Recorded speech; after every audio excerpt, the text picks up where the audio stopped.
نرفيك ثقة بيك انت زاد قاعد تثاوب. انت سيدي المشاهد شفتني نثاوب ولي ثاوب كيفي. والسؤال المطروح هوني علاش احنا نثاوبوا وعلاش التثاؤب معدي، علاش كي ريتوني نثاوب وليتوا تحبوا تثاوبوا كيفي. عسلامة، مرحبا بكم في فيديو جديدة من فيديوهات الشانل تاعي ألا لولا.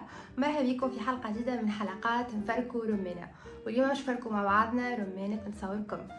فهمتوا الموضوع شنو؟ رمانة التثاؤب. نعتذر على التأخر بتاعي، نعتذر على الغياب بتاعي اللي دايم مدة عام كامل. في فيديو اللي قبل الفيديو هذايا قلت لكم علاش تاخرت، شنو صار في حياتي، وكنت تحبوا تعرفوا علاش مشيت تفرجوا فيها. راهي فيديو سبونتاني، لا فيها لا مونتاج لا حتى شيء. كنت قاعده على البيسي ما نعرفش فاش نعمل، ظهر لي باش نصور فيديو. تخيل يا سيدي كيف نسيتك قاعد تقرا في كتاب في عقاب الليل، ولا انت في الترام تقرا في كتاب، ولا حتى تتفرج في التلفزيون نتفليكس تمشي، فجأة تولي تثاوب، ولا بيرسوناج في الدار زي يتثاوب وانت تولي تثاوب كيفو. تلفت بجنبك راجلك، مرتك، امك، خوك، بوك، تلقاه يثاوب كيفك. شنو حكيتو زعما يعاند فيك؟ انت تعاند في الممثل اللي في نتفليكس ولا شنو القصه؟ نسيتك كيف نسيتك. العلماء حاولوا يتفسروا على حكايه صحيح، هما ما لقاوش اجابه واضحه، اما عندهم نظريات. فما نظريه تقول اللي احنا نثاوبوا وقت اللي نتعبوا مخنا، كي نقعدوا نقراو برشا ولا كي نقعدوا مركزين في حاجه برشا يسخن ينفجر. وباش نبردوا مخنا واعصابنا نثاوبوا، ناخذ هواء يبرد لنا المخ، فونتيلاتور ناتوريل. وفما نظريه اخرى تقولك اللي احنا نثاوبوا على خاطر تعبنا ونستحقوا اكثر اكسجين باش يوصل لمخنا، وكي نعملوا كنفس هذاك يدخل لنا اكثر اكسجين. الكل معقول ولوجيك. اما علاش انا كي نثاوب غير يتثاوب كيفي؟ حتى هو مخه يحب يبرد. حتى من العلماء تسألوا عليه السؤال هذايا، قال لك اخي بالمجد التثاؤب معدي اسكو حقيقه والا خيال ولا جست اللوجيك؟ يا اخي عملوا تجربه شافوا اللي كي يثاوب حد حذينا واحنا نعملوا اجابه بالتثاؤب، فما منطقه في المخ بتاعنا تشعل بالضوء. معناها تولي اكتيف، تولي شغاله اون فادير، تولي اكتيفي. شنو هي اكتيفي بالعربي؟ تفعل.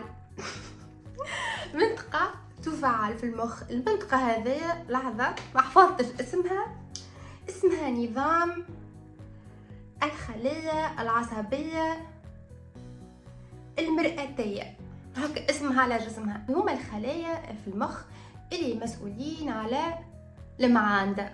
كي ترى عبد ربع يديه وحدك من غير ما تشعر تربع يديك كيفو، كي ترى عبد يتثاوب وحدك تولي تتثاوب كيفو.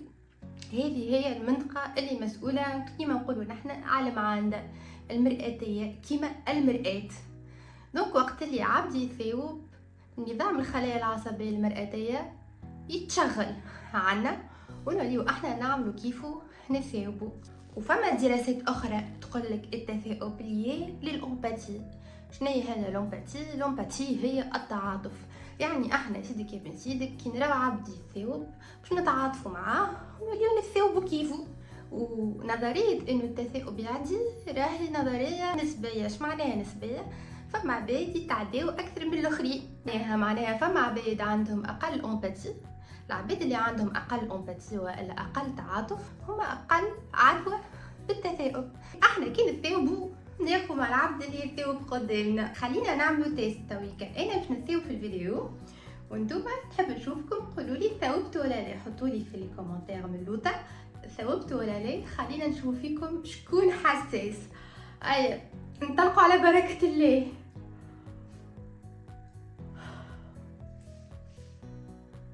حطوا لي كومنتير، شوف في كاميرا، حطوا لي كومنتير.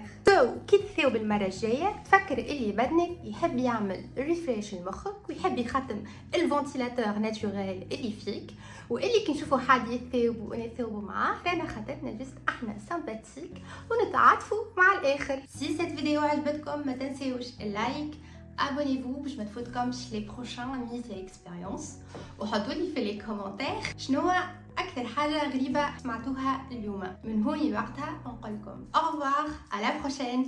Restez curieux, restez à la Lola.